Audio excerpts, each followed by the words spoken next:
Good morning. It's 9:30 and we'll call this special meeting to order. And the first business will be the pledge. If you're able, please stand. I pledge allegiance to the flag of the United States of America and to the republic for which it stands, one nation, under God, indivisible, with liberty and justice for all.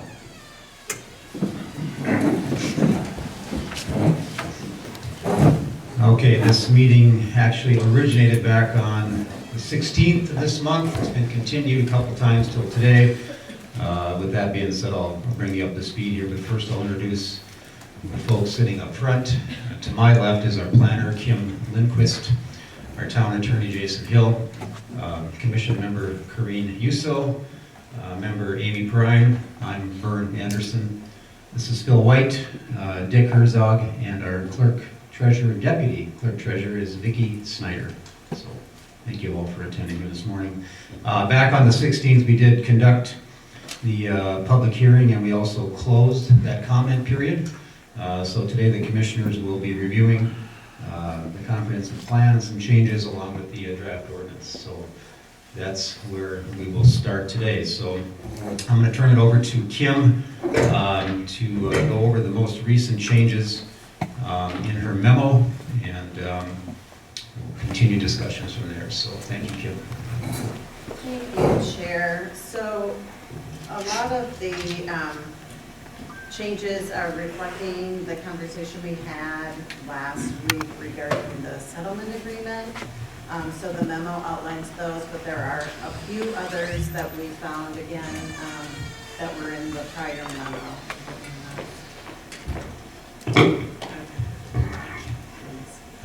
So the first item, I'm just going down the memo. The first item is adding a definition for outlot. And so basically what that means is an outlot isn't a developable parcel unless there is further action taken by the board, like replatting or giving it buildable status. And so that was something that was lacking in the prior draft.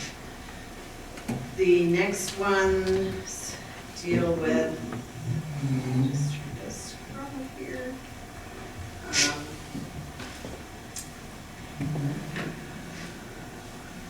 This is related to the agricultural structures. So there was some concern previously that there was a limitation in the agricultural areas. So any person who had an ag land use, that they needed to get a conditional use permit if over 12,000 square foot accessory structure. So we've added language that if you want to have a structure up to 12,000 square feet, you can have one in an for agricultural use. And the listing has 3 criteria that are really taken from state statute that you must meet to be qualified as an agricultural use and therefore allowed to have the agricultural zone, or the agricultural building exemption. And that means not only in the agricultural zoning district, it would also mean that anything in that is agricultural. So if you're in the sensitive area and you also are agricultural, you can do that. You can, if you meet those same criteria, you get the accessory structure. The one thing is in the R2, if you're ag, you have to be over 20 acres. And again, that's because we have a 5-acre minimum and we don't want such a large accessory structure on just a 5-acre lot. So then we've got the changes that we discussed some time ago about the side yard setbacks in the shoreland area. We had changed them to 25, but there was in the summary table in the regular zoning section, we had a footnote and that was removed.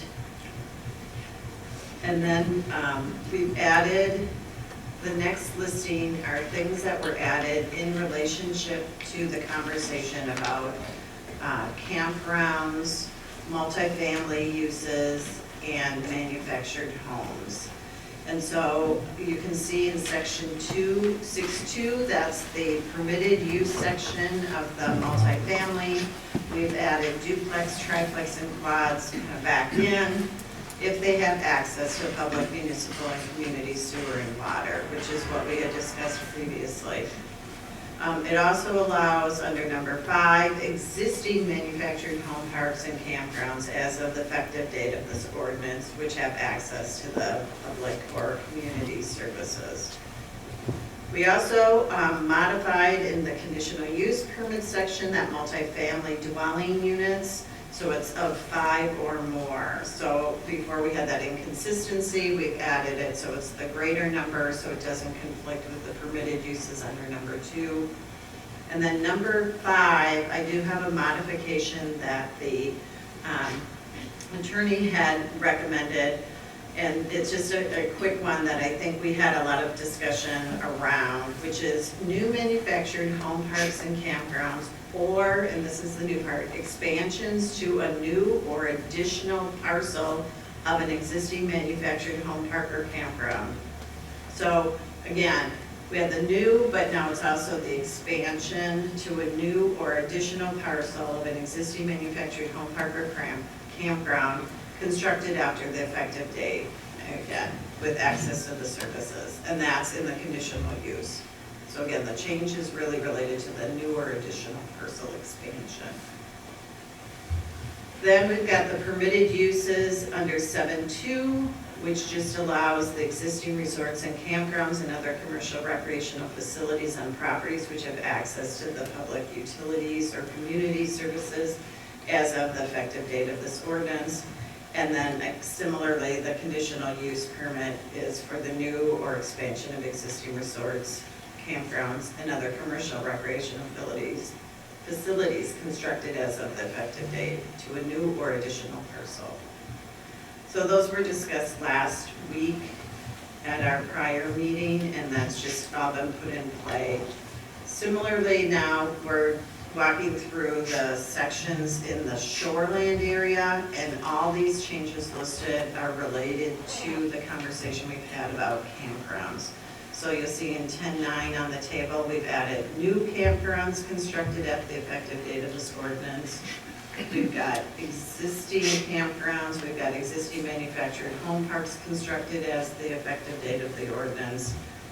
We've got expansion of campgrounds constructed as of the effective date of this ordinance to a new or additional parcel, and expansion of manufactured home parks constructed as to the effective date of this ordinance. And then there's asterisks placed in the appropriate locations for properties that have access to those public, municipal, or community services and water, sewer and water.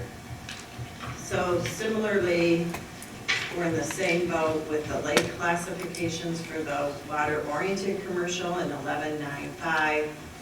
We've got those changes about new campgrounds effective at the effective date of the ordinance, existing campgrounds, existing manufactured homes, expansion of campgrounds, and expansion of manufactured homes. And we've listed them as permitted or conditional uses, as you see in the table. And again, the asterisk that states those properties have to have access to public, municipal, or community sewer and water. And these are, again, the discussion we had for quite some time to come at the arrangement that there's a recognition for existing campgrounds and manufacturing homes kind of as is, and it's the expansion or the new that are really the area where we're looking at conditional uses and looking at that higher level of scrutiny. Then in the shoreland, because we did include, initially we did not include duplexes, triplexes, and quads, frankly because we really only want those in areas that have community services or municipal services. But there was some discussion about allowing them in certain instances or recognizing that this is an ordinance that goes farther into the future, so we put them back in. And then what happens is we needed to changed some of the lot sizes so that they are reflective of the DNR standards. So the changes in 1011, you'll see the duplex added, triplex and quads in terms of acreage or in terms of lot width. And those are requirements that the DNR has for certain uses, and so we had to put those back in. We frankly don't really anticipate having those uses until there is more availability for services, but we're prepared in case something changes. Under 11 or 10.11.2, this was a conversation topic we also had. Within RV parks, they are not required to get a separate permit from the township. I think many of you are aware, we are going to start a permitting process for having RVs in the city, or excuse me, in the township. This would exempt RV parks because we would already have that information available, and there isn't the need to require individualized permitting, as well as we have the standards in the ordinance that really address the kinds of things that we're looking for with the permitting process. Placement and design of roads, that was a conversation we had at our last meeting regarding a licensed engineer. We talked about just having a licensed engineer for roads and commercial parking areas. It was suggested we also add multifamily housing parking areas, and that's the changes made under 1013.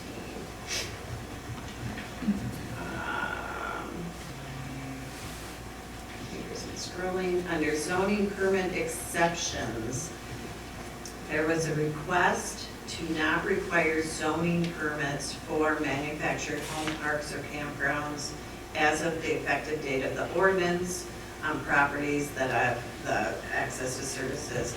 And that is mainly because the state does some processing for manufactured homes, and we are aware of the, well, RV we wouldn't have issued zoning permits anyhow. So they're exempt from that criteria based on having an alternate, the state licensing, that would achieve basically the same kinds of goals that we were looking for, which is to just understand the level of density and development in those existing places. Then we had some additional changes to the draft land use map. We've changed some of those. You have it actually in front of you, the one that changed forest management to sensitive areas on the plan that I handed out. Then we've got these other PIDs were changed from rural residential to campground. And so that's that area that should all be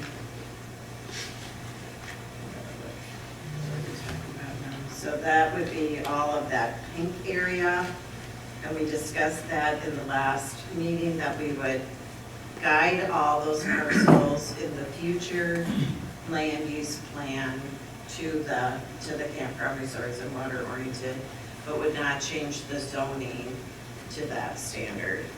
So you see in the next two kind of comments that we're changing some that the property owner had requested.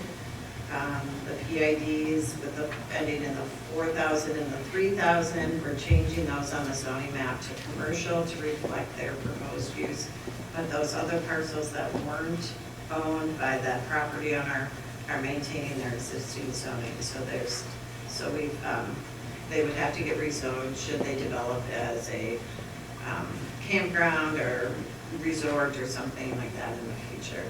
And then similarly, we're changing those same two parcels, the 4,000 and the 3,000, from residential recreation to water-oriented commercial residential, based on the request of the property owner.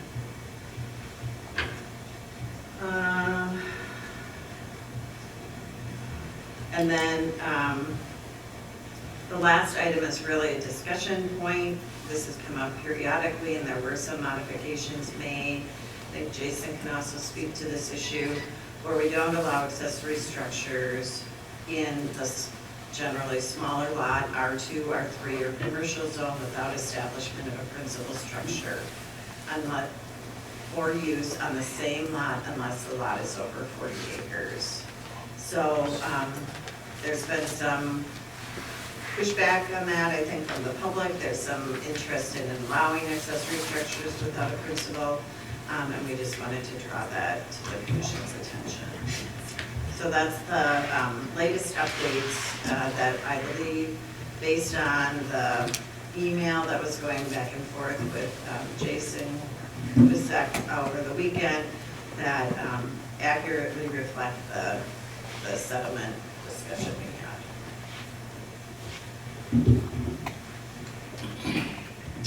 Thank you, Kim. Jason, excuse me, did you have anything to add to this at all at this point?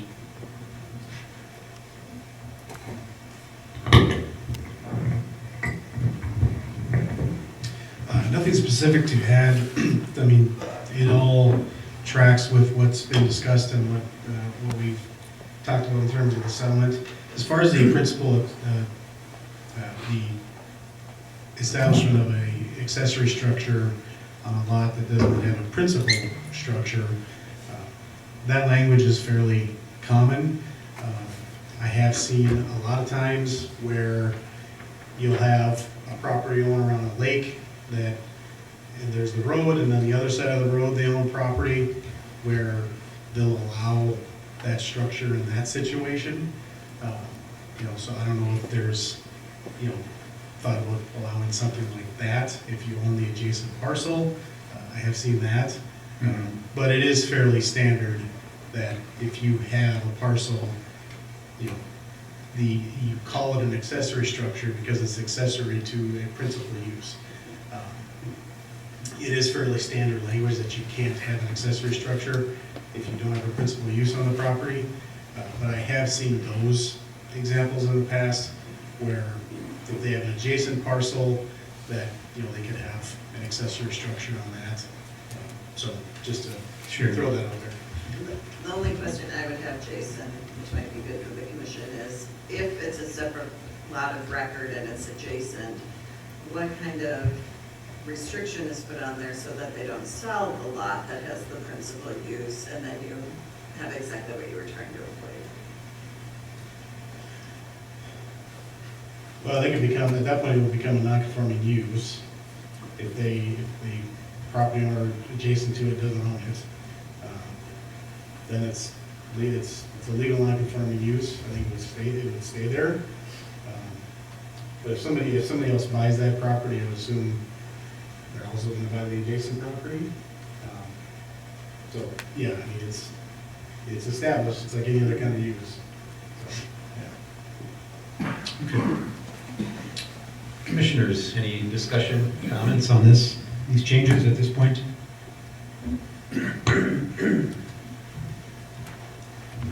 Okay. I do. Okay. There was a letter sent in from a gentleman with Cousins Construction. I think we all received it. I can't remember if it came by email or how we received it, but it was during the public comment section of this. And I thought he had some really good points. I mean, it's a long letter. I'm not going to read it all, but he's in construction, and the fact that he's saying a lot of times people do want to put up a building prior to building for materials, things to do with constructing eventually. I don't see why it needs to be, I believe it's 40 acres right now in R2. So if you are over 40 in R2, you can put up a building. But there's a lot of properties that are certainly smaller than that in R2. I don't see where it should be an issue. To build prior, or just to have? Well, even for somebody who's coming up that maybe they're buying a 5-acre piece of property. They are hunters. They plan on hunting on public property, because you're not going to hunt on 5 acres. But they want a building there to keep their 4-wheelers and items that they would use they bring up to go hunting. I think it's gonna be a hardship for people to not be able to put a building up. That's not necessarily their house. But I'd like to know what everybody else thinks. What is your suggestion then? Well, I guess my suggestion would be considerably less than the 40 acres.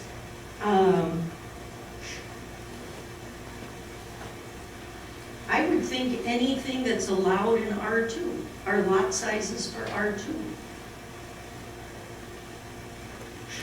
I don't think it should need to be bigger than what R2 allows. So no bigger than 1,200 square feet per minimum. No, I meant, For the lot I size. thought you were asking me, right, about the lot Sure. size. Okay. And the 1,200 square feet, they would absolutely need to follow that.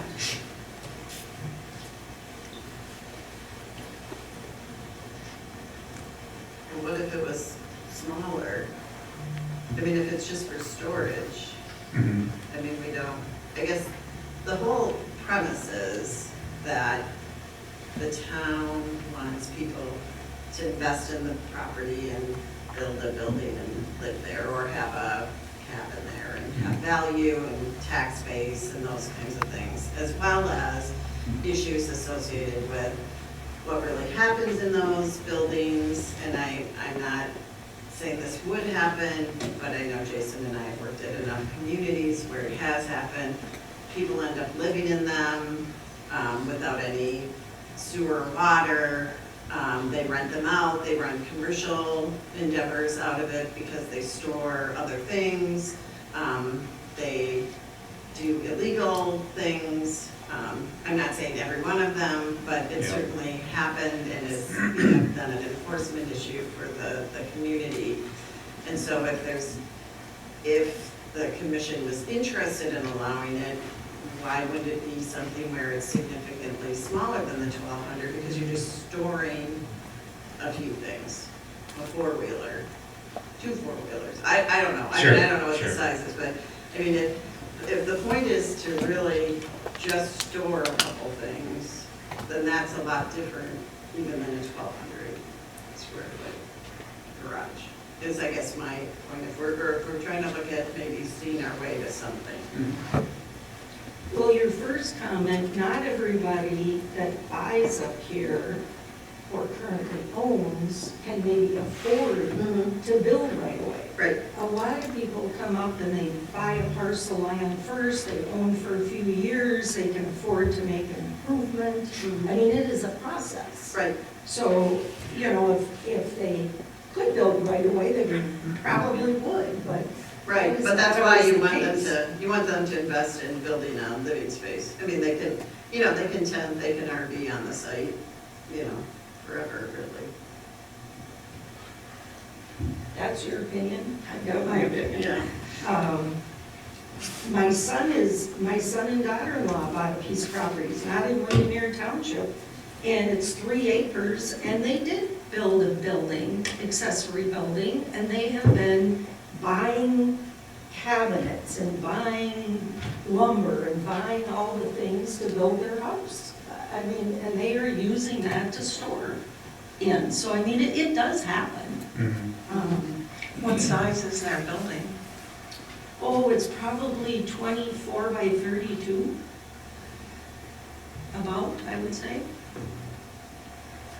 So if you wanted to go with a figure that's less than 1,200, I guess, I wouldn't be opposed to that, but I wouldn't want something that's, 8 by 10 or something that you can't put anything in. Sure. It would need to be somewhere in between there where you can still store items. Yeah, give us your suggestion, whatever you would like to see done. Well, I guess do I make it in a motion? Sure. Is that what you want? Yeah. Well, I guess I would change, let's see what the wording is and what page that is. Kim, do you know the page for the accessory structure thing? by section number, that might be Yeah. helpful. So, Oh, it's on page 30, so it's 3.3.5.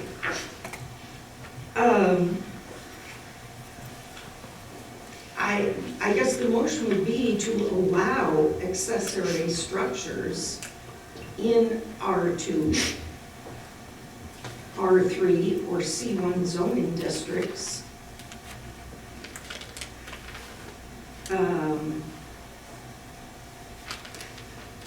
With a maximum size, let's say 800 square feet then.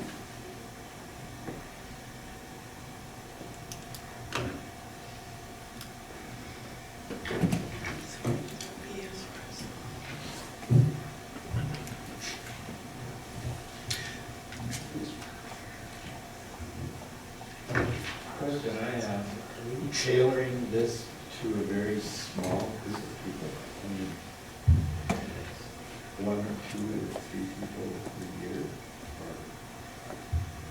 Or are we setting regulations for the entire area? Because you can have certain accessory structures on less than 40 acres. Where? In this ordinance? Is that allowed? Not showing that you have to have a principal structure here, currently the way it's drafted, with a principal. So it's not allowed. So I think it is reasonable to allow it. But I'm fine with the thought, I mean, if you did it smaller than the 1,200 square feet, I think that's fine. That would be approximately a 26 by 30 building. It seems 40 by 20. Yeah. So that if what you're saying is using your family as an example, they have intention on building a home there, correct, or a Yeah, cabin or something, yeah. and then over, yeah, sounds reasonable, I guess. I've and- got 4 phones in my phone. So maybe it's reasonable then if, to show their intent moving forward, so it, you know, they would have utilities connected at that time. They already got those in. But they bought like, I guess maybe 5 years ago. Sure. And they have been, each year they can afford to do something else on the property. So do we need a second so we can have this discussion? Sure. I'll second it for discussion purposes. We'll continue discussion then. All right. I think that's large. I think we need to consider something less than that. A standard garage size, 24 by 24, 24 by 26, that would be 624 square feet, 24 by 26.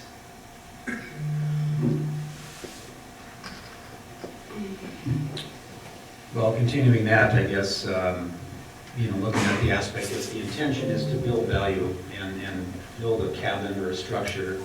Is it reasonable to say then put in the utilities at the time of when the structure goes up, the garage, whatever the case may be? And that would obviously create some value and then show their intent. They'd have to lay out where the home would be and that kind of a thing for the well and all that for the future, so. I'd rather see 20 by 24, which is 480 square feet with utilities, would be my thought.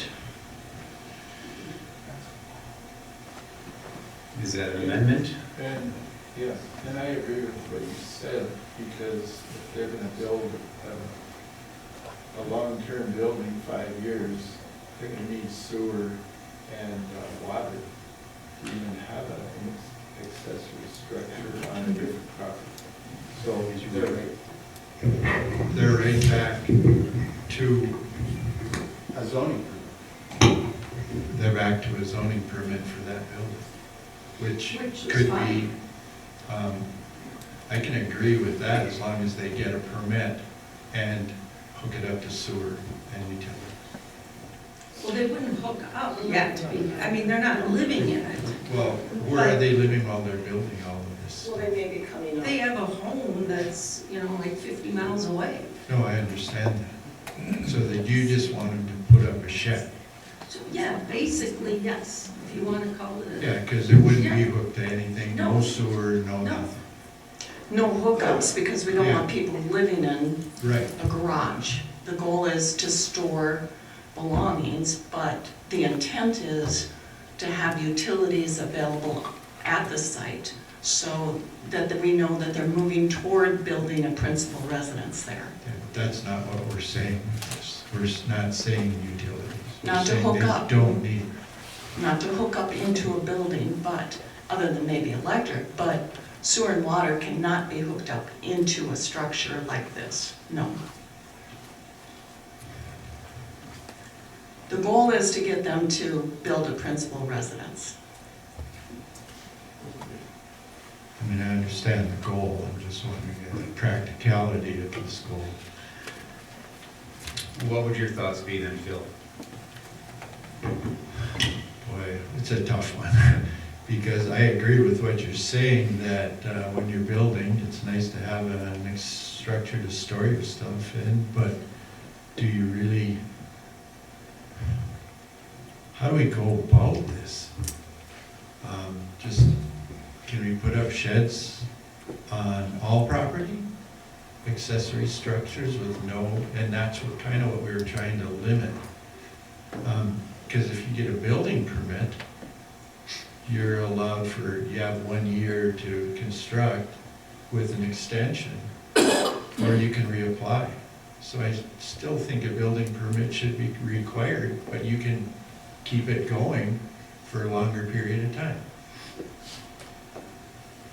I think that's getting into all kinds of different stuff. I think this perhaps, whole but- thing is getting into all Well, kinds it's of allowed, things. it's been allowed, it was allowed it's in the 2015. This is a change now to not allow it. And I don't, over the years, people have been doing it. I don't know, have there been a lot of complaints about it? Well, specifically though, it's in the R2, R3, and C1 zoning, so if you're in the ag or the sensitive area or forest, it doesn't apply to those three areas. Right. It's only the residential areas. Yeah, But it has been allowed Right. in R2 up until now. So this is a big change in my mind by taking that away. I am completely fine with what Amy said, to do the 24 by 24 size or the square foot, or whatever it was. I'm not trying to create a building that somebody lives in that they're not supposed to live in. What I'm trying to do is make it so people can buy and start working towards the next step.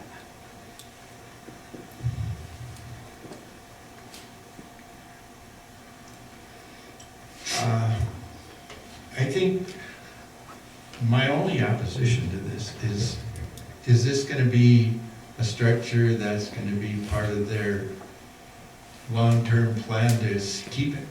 And does it need to be part of their home or something like that? Because, or is it gonna be a sound structure on a slab? Or is it just gonna be a pole building put up in the yard? Or, I guess I don't understand what we're asking for. Well, you were the zoning administrator during whatever years it was, and this was allowed during that time. With a So permit. did you see, well, yeah, the people still have to get a permit Yeah, that's what to I'm do saying, this. with the Oh, yeah. permit, I didn't hear that Oh, up they until would right now. absolutely still have to get a permit. Yes, this is not like just giving permit to Sure. anybody who want to do it. They'd still have to go through the process. Well, So, with a permit, Yeah. I'm okay, okay, but I understand that, I didn't hear permit. yeah, sorry, I Jason, what probably is didn't- your thoughts? Because I think we talked about this last time, and the goal was principal residency in R2. Yeah, I mean, I don't have input on policy decisions. I That's understand your guys' that. decision. I would just reflect what Kim had said too, is, we do see negative outcomes of some of this. But shrinking it down, if it was previously allowed, if you haven't had a whole lot of issues that have come up, maybe just make them a little bit smaller, connected utilities. I don't think, I don't think it'd be, I mean, you may have issues down the road, but it certainly is something legally you can do. So let me ask I you was just this. I was just gonna add to, procedurally, given the conversation we've had, I would probably just let this first motion fail. Once we figure out what we're gonna redo another motion. Sure. Just proceed. Thank you. So we're still in discussion on this. Yeah. So then the fact of what I was looking at here is the goal is to create value, to create a principal structure, you know, for the tax base and not have just a bunch of garages on lots. This would actually go back to the planner and could it be or is it reasonable to put a time frame? To say within 5 years, you know, and I'm just asking the question, that's all, because Yeah. what happens is, it just never happens. Right, Mr. Chair, you sure can, it's all about enforcement. Right. So, you know, in the metro, like if people want to say, like, they have one house and they want to build their house and then demo the one they have existing, and we don't allow 2 houses on a lot, this is trying to be an example, we would get like a letter of credit or some kind of performance monies to make sure that that house goes down or that the town could do it themselves. Mhm. So the only way to really ensure is like to get money, you know, to get something that is a better leverage than just doing enforcement. And I'm just not frankly sure it's worth it. I mean, it's not, nobody wants to pay that. If, you know, 5 years does seem reasonable to build a house if you're planning on it. So I think you have to either decide you're gonna do it or not do it and not do this Sure. kind of enforcement. The other thing I would say, and I think several of you know, is we know people who just wanna build a storage shed to store stuff. There is no intention to build a building, and there's no intention to put building materials in it, because we've had those requests. So I mean, I think, you know, situations where it may be totally related to what, you know, the goal of the community is, but we also know people that'll just, you know, come up with their RV and have a garage and store their boat or their floaties or what have you, 4-wheelers. So, I mean, I think the town's just gotta decide if that's what they wanna end up with, you know, I mean, it's your call. Thanks.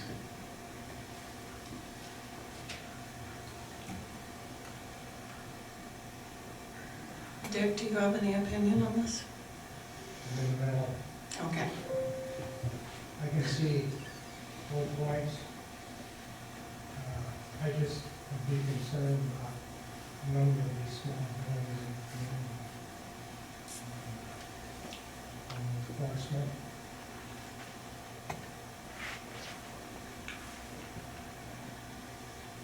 All right, I'm about trying to make things as simple as we can here,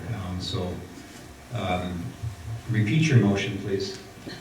I don't know exactly. So I can tell you what your motion was, that you allow, and you changed from the maximum size of 800, and I believe you amended that to the 20 by 24, which is 480 square feet, which is a second that I did after you did that. So there is an amendment to the original motion, is what you're I saying? believe you said amendment, yes. So that's 24 square. Mr. 20 by Chairman, 20. I guess I would suggest that you don't allow that in the multifamily or the commercial. Just in R2 R2. is this, you know, my guess is that's your primary concern. And I don't think we want to have, like, we're already concerned about multifamily, so I'm not sure we want to start That's down that fine. road. I'll make another amendment to just start doing. Okay, 20 by 24, 480, and R2.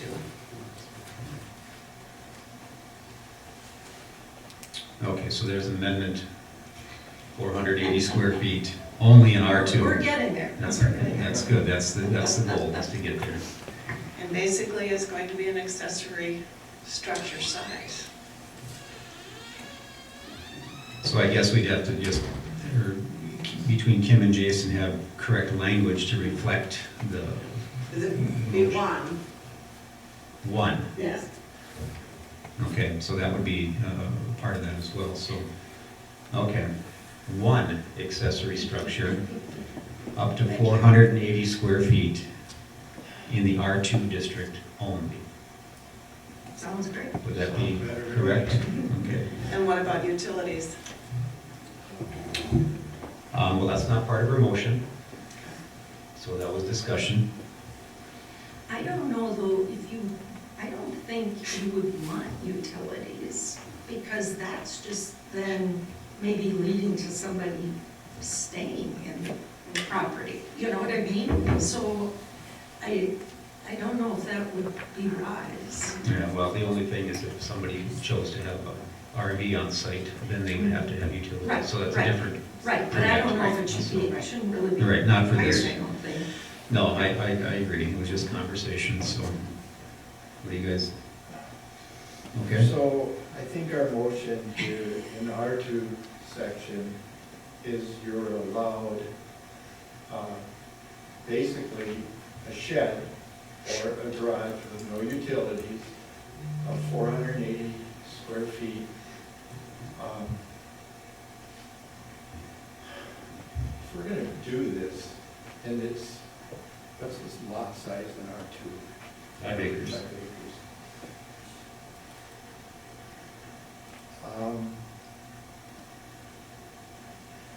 I would second the motion. We have a second already. Okay. Yeah, thank you. I'll just read it. Okay. We're You do a double second. I'll do a double second, just so that I approve of that. I like that. Okay. All right. So, we've got a motion, a second, we're in discussion. Is there any more discussion at this time on this? I'm just gonna make sure, because I'm gonna be the one writing it. We're planning on, like, you have to meet the setbacks, so it's like, Yeah. you're building it just like you'd build everything. Correct. I just wanna make perfectly clear. Yeah, and I would think people would have to, if they're truly intending on building a home, you want to get a plan to say the home is here, the accessory structure's here and all that type of stuff, so you don't, you're gonna want to look ahead to where your septic will be and your well and, all that kind of stuff, so. And my feeling on it is you could make a chicken coop out of it next year after you build your home, I don't care, or a playhouse for the kids, and make it conform to standards when you make, build. Okay. Anything else? No. I'll call the question. All in favor? Aye? Aye. Aye. Motion carries. Thank you. Anything else, Corinne? We know you. I don't even know if I dare start into another, but yes, I do have something else. I'd like to talk about the sensitive area, and the fact that it has expanded, and the fact that Joe Basinski's, Wickstrom's, the other lady next to them, and I don't know her name, I'm sorry, they all requested to stay as ag, and they were ag before. But isn't Area the- allows it. No, but the underline was ag on the prior maps, but now the underline is sensitive area, not ag. And I would like to discuss why we wouldn't consider that request. Other people have made requests to make changes from one zoning to a different one as part of this process. So I would like to see this one discussed.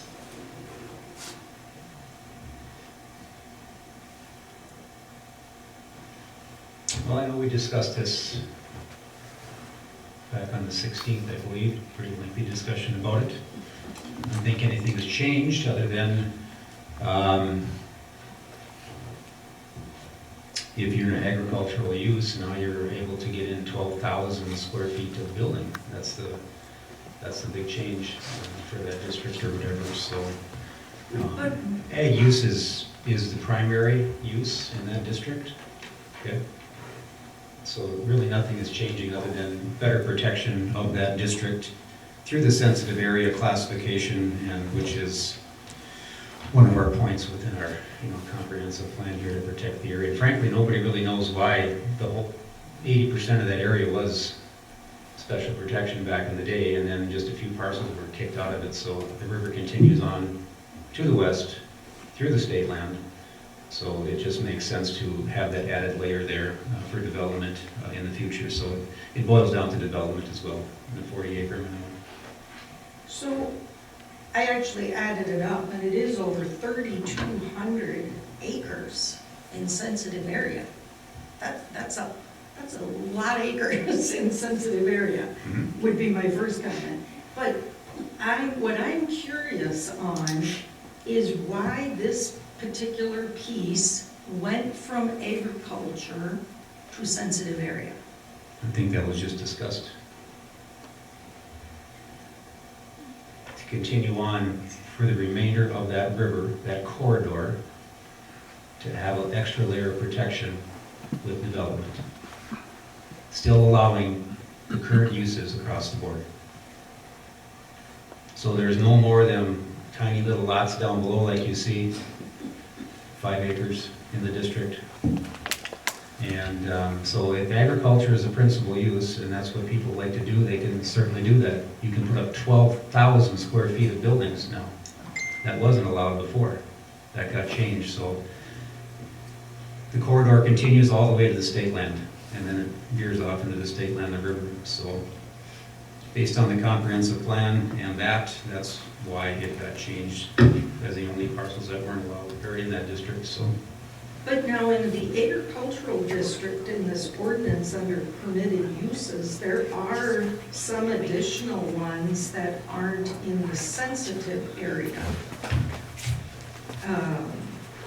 So we are restricting them by making the change from ag to sensitive. And maybe that's the intent, I don't know. I guess that's what you're saying?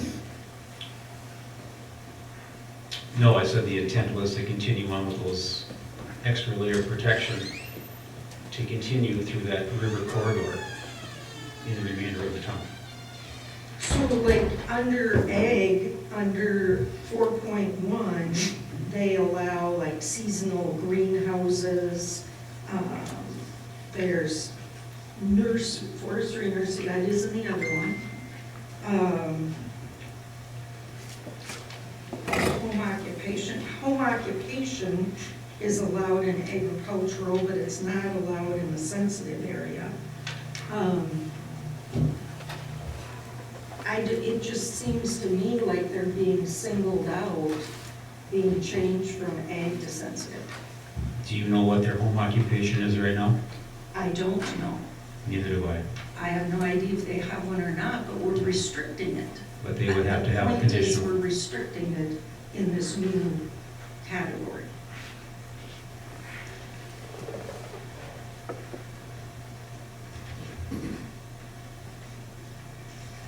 So, And it's also the same throughout the rest of the district along this corridor, which is clearly written in our comprehensive plan for greater protection of that. well, actually, this is the comprehensive plan from 2020. That's the old one, yeah. 20, and they had, it was ag in that, Sure. so we're changing that now too. That's right. So. Now, we're making a I recommendation. don't really understand what Yeah, we'll make a recommendation to the board, so if you'd like to make a motion, I know we went through this before, being more than happy to, have your motion heard, but I think we've all talked to the owners, and the permitted use of ag is in there, the building can be greater now, which certainly meets all their current needs and beyond. So, and the board can make that ultimate decision if they want to change it, because that's who makes the decision on everything. We can just make a recommendation, so. than happy to That's all right. make a motion, so. Thank you. I do have one more thing. I'd like to talk about the sewer lots. We haven't really talked much about them because I know there's not a lot of Windemere that is sewered. There is around Sand Lake. And so my question is, if we go to the chart for the minimum requirements, Which page are you on? and this might not quite be the right page number, but 32, right around 32 is the chart.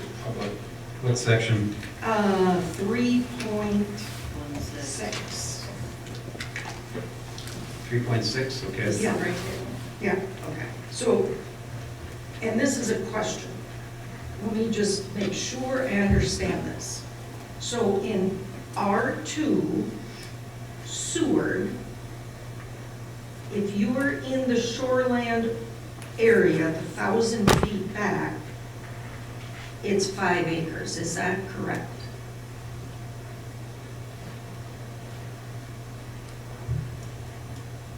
Ask that question again, please. R2 Seward, Mhm. in the shoreland area, is it 5 acres?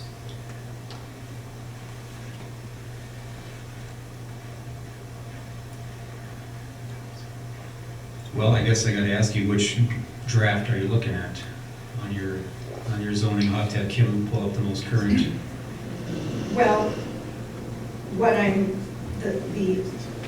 what I'm looking at is really the sentence at the bottom of the chart. The first sentence says, all lots in the shoreland overlay district shall be a minimum of 5 acres. So does that supersede the size of R2 Seward as 2.5 acres? I believe they're both shaking their heads. Okay. So, my question on that then would be, is when we were talking at a prior meeting and we were debating the 5 acre requirement, this was unsewered now. We were talking about the 5 acre unsewered. The comment was made that once we get sewers through, we will allow smaller lots. So I don't understand why we're still at 5 acres for sewer in the shoreline area. Because if we have the sewers, then we're protecting lakes, so then wouldn't we be able to have smaller lots than 5 acres? And Phil, I believe you had said the intent was if you have your 5 acre lot and then eventually we get sewers, you're going to, we would allow it like to split further down. Well, that's our future. Right, That is the future. right, The future is sewer. right. But so for Without the, sewer, we Yep. can't change it. I know. don't want to change it. So on Seward though, I'm talking now Seward properties, so Sand Lake area. If they have a Seward piece of property and they want to split off, whatever, an acre lot or whatever size, why would they not be able to do that if they have sewer through there? Why would we be saying you've got to have a 5 acre piece? Are there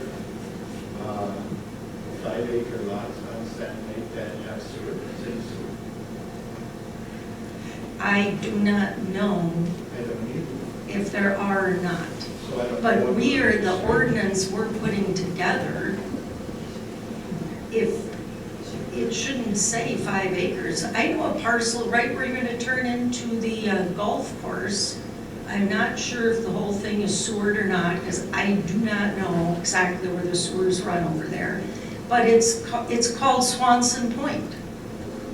There's a lot of them in Windemere Township. Yeah, but it's literally the corner as you're gonna turn into the golf course, there's a gate there, and it's a big piece of property on the lake. It's got back property and lake property. And I don't know if they have enough land to split off there or not, I'm not really sure. I have not researched all the pieces on Sand Lake. But in this ordinance, I just don't understand why we're calling for 5 acres on sewer property. Okay, Jason and Kim, how do we change that or consider the change for Sand Lake if we were to consider dropping it from 5 to 2.5 acres? Because that's what's in the grid, actually. Well, Mr. Chair, what's in the grid is for the R2. So you're looking at the zoning district, not the shoreland. So the shoreland ordinance, which is section 10, that has everything at 5, which is why we got the little footnote that was mentioned. So we can modify it to reflect the same as the R2. That's 2.5 acres. Yeah. Okay. So right now, basically, everything in the shoreline has to be at least 5, everything. But if you have if you're Seward, we could drop down to 2.5. If that's that? If the commission wants Yes. to, yeah. Yep. I'll make that motion that we, on Seward lots, the minimum requirement is 2.5 acres within the shoreline to match the other district. Is there a second? I'll second that. Any discussion? Hearing none, I'll take the call. Aye. Aye. Aye. Motion carries.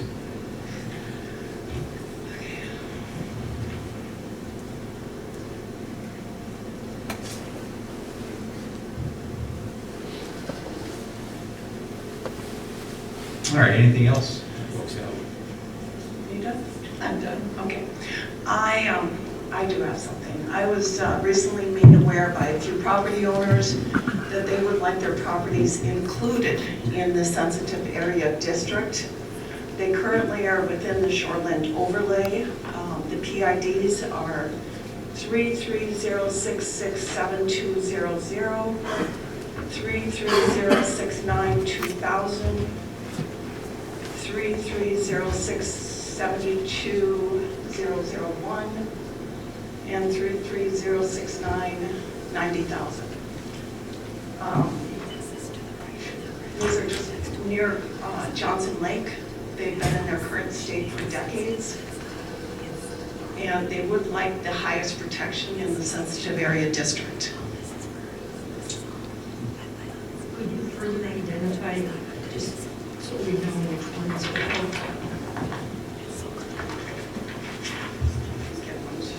Okay. Thank you. Yeah.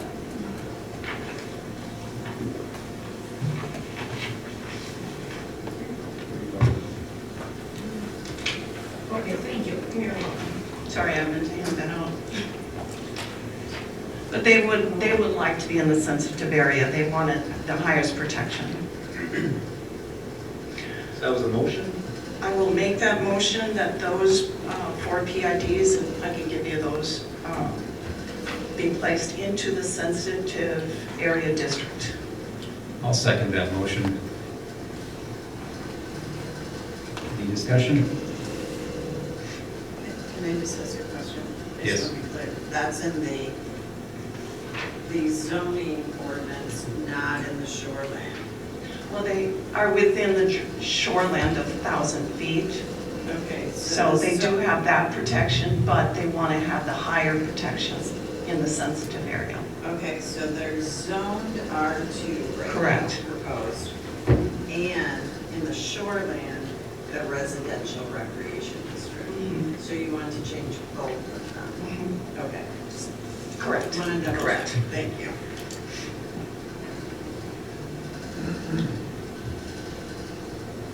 Any comments on that? Discussion? Hearing none, I'll call the question. All in favor? Karina? Aye. Amy? Aye. Aye. Aye, motion carries. Amy, anything else?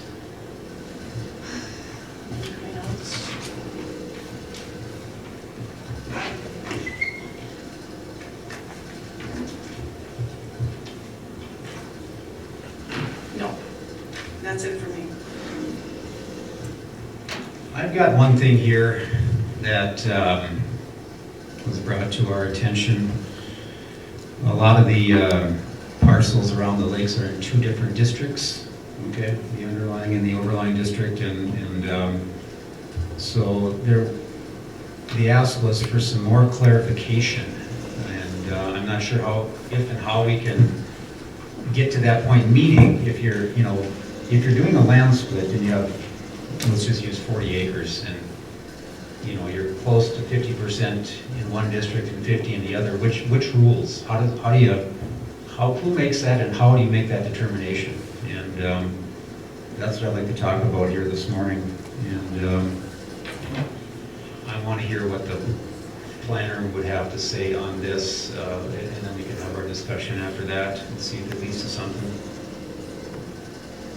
Just from your experience, 30-some years doing this.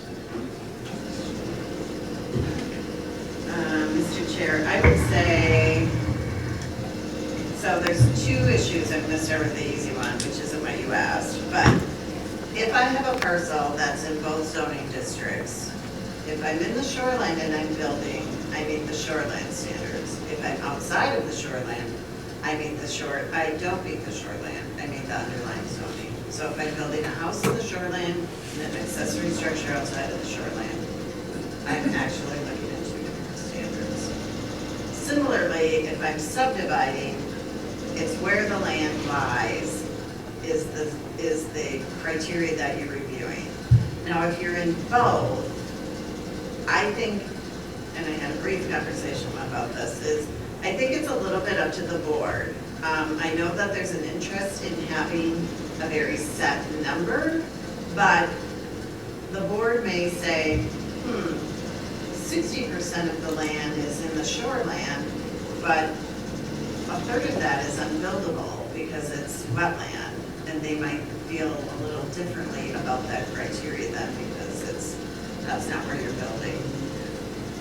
I guess I haven't had the experience where people too much are developing like literally across both lines because you're 1,000 feet out, you're kind of developing in the shoreland first, and then kind of, coming back, you know what I mean? Yeah. Like coming out of it. And so you've got so much land in the front end that you're pretty much all shoreland, at least for some good portion. And then I think the question is just really how much is left that has some touch of shoreland. We talked about this, and I don't know if you have a better way to state it.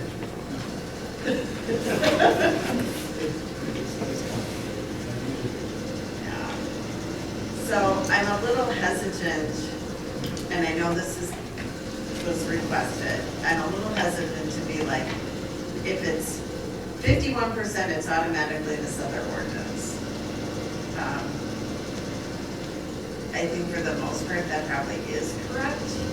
But what if they're not contiguous? What if that, you know what I mean? It's just like, we can all think of examples where you wouldn't want to be that restrictive. But I can tell you that literally, aside from maybe other kind of regulations, the 1,000 feet is just laid on top. And if you're not at the 1,000, you don't have those regulations. So. Okay. That's my response. Any thoughts on that, Corinne, at this point? It's a little complicated to say the least.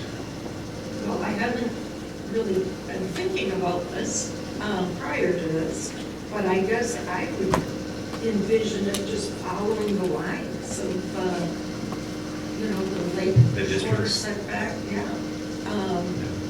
I don't know. I don't have a strong opinion one way or another on it. I think it was discussed if you're doing a subdivision potentially in the shoreline, when you have, whether it's ag or sensitive area on the outside, good or forest, what do you follow? Because it's 5 acres here, it's 10, 20, 40, whatever the number is, and maybe it's not that simple. I don't know. I don't know, we did, the company I worked for, which was a development company for years and years, we did lots of developments, and we had situations like this, and you maybe did have to have larger lots on part of the development Yeah. if you were into a different area, so, Okay. I mean, it does happen. Sure. Kind of makes sense. That's the way we've been looking at it in the past. Okay. Dick, you Do got you anything to have a add? different idea, Vern? or- No, this was brought to my attention, and I just Okay, I'm just brought curious. it out Okay. to Kim, and it just came up yesterday, so late yesterday, but anyways, so it's just for discussion, and I guess the board can look at it, they can decide what they want to do when it gets to their desk, hopefully soon. Anything on that, Dick? No? Maybe. Yeah, I suppose that's right.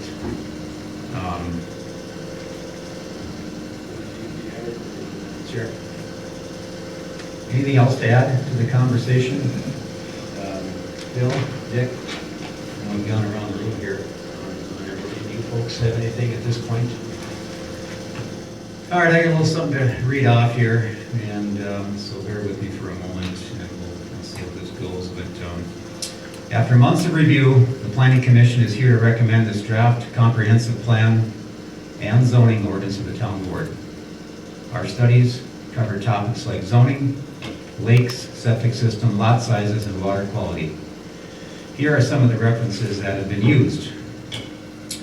Freshwater Society, Kettle River Watershed, Minnesota Department of Natural Resources, Minnesota Lakes and Rivers, Minnesota Public Radio, Minnesota Pollution Control Agency, Pine County Soil and Water, St. Croix Watershed, the Star Tribune, Sustainable Development Code, Windemere Lakes Association.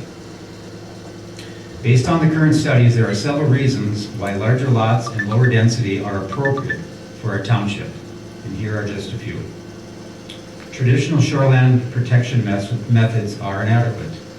Shifting social norms toward health-focused management is necessary to reflect public values on clean water and healthy lakes. Land closest to surface water plays a crucial role in water quality. About 50% of the natural shoreline in Minnesota has been lost to development. The Minnesota Pollution Control Agency estimates there are 500 to 600,000 septic systems in use in Minnesota. Over 100,000 are currently failing, which many located along shorelines are contributing to pathogens and nutrients to lakes and streams, impacting water quality. Minnesota Shoreline Management Act directs local governments, this township, via state regulation aiming to preserve water quality and shoreline value. Here is a couple mission statements. The first one is from Pine County Water and Conservation District. Pine Soil and Water Conservation District is an organization committed to preserving and protecting the soil and water resources of Pine County. We strive to make a difference to help landowners understand conservation and implement practices that will protect and preserve our soil and water resources. Our goal is to educate the public on conservation principles and practices while assisting in implementation of those practices.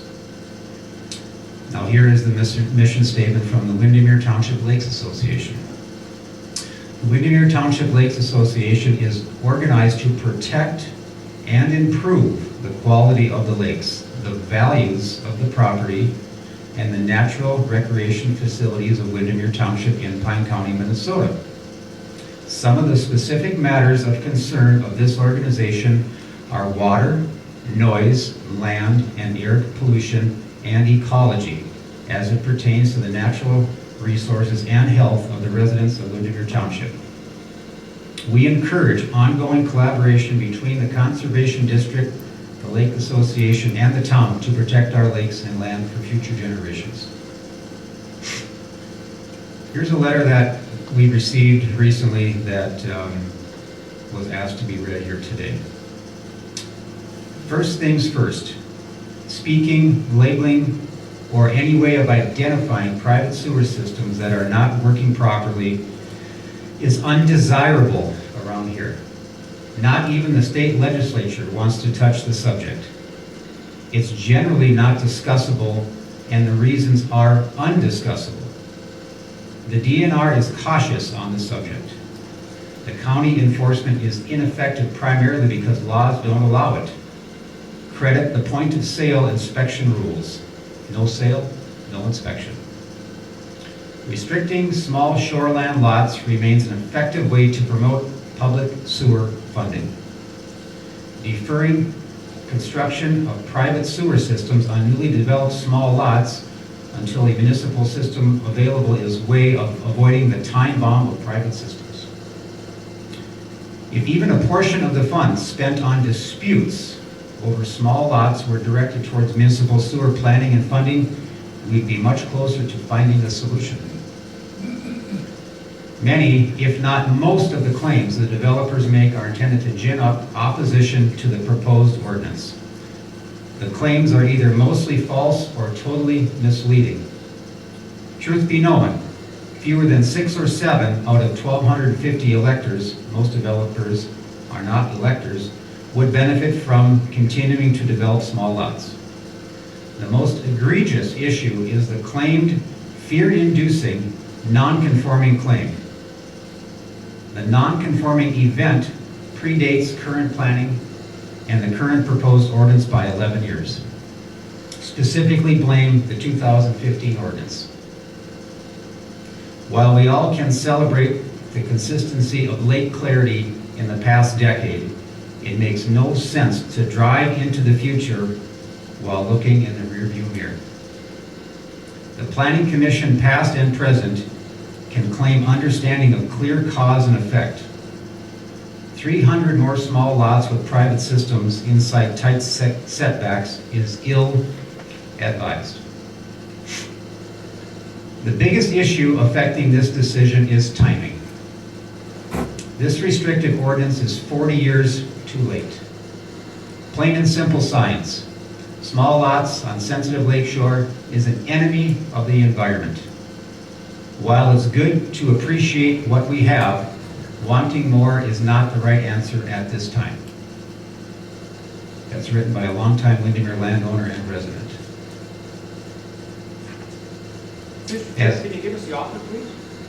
As Planning Commission members, we recognize that open spaces, clean air, and natural resources are vital to the town's health and economy. We support zoning regulations that protect farmland, forest, and water quality so future generations can enjoy our landscapes and community. Our aim is to balance development with environmental stewardship while preserving the town's rural character. Reducing the density can promote improved water quality and a more natural shoreline, thereby minimizing the impact on our natural resource. As stewards of the land, we have a responsibility to manage it wisely and ensure its preservation for future generations.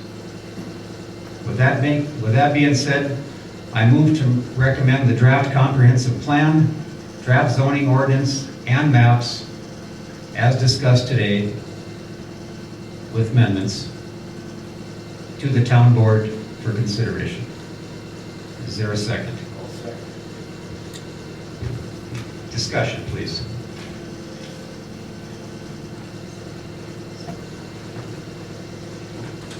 Hearing none, all in favor? No, You so know. Amy? Yes, aye. Anderson, aye. White, White, aye. Herzog, aye. Motion carries. I'll entertain a motion to adjourn. I'll make a motion to adjourn. All in favor? I. Aye. Motion carries. Thank you all.